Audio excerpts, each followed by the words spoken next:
Power off the controller, and disconnect all the cables.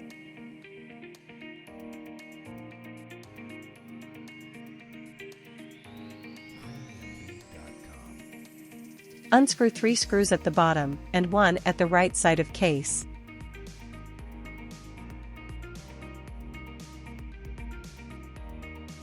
Separate the upper case, and remove the keypad flat cable.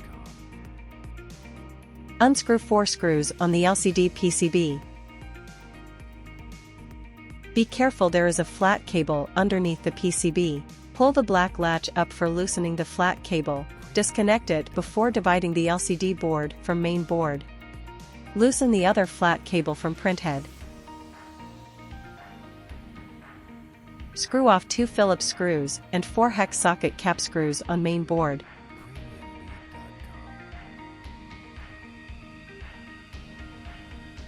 Replace the main board with new one.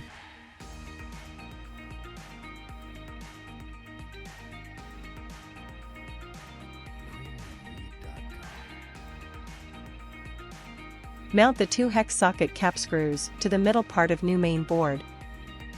Suit it in the case and mount the other 2 hex socket cap screws and 2 Phillips screws. Reconnect the printhead flat cable to J6, push the black latch down to fasten the flat cable, as well as LCD flat cable to J5.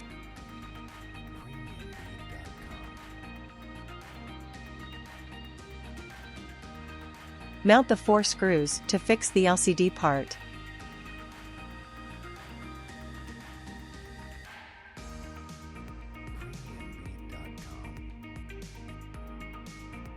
Plug in the keypad cable to J3.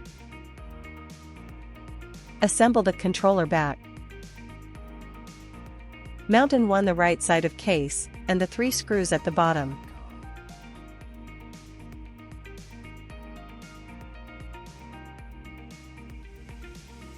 Well done!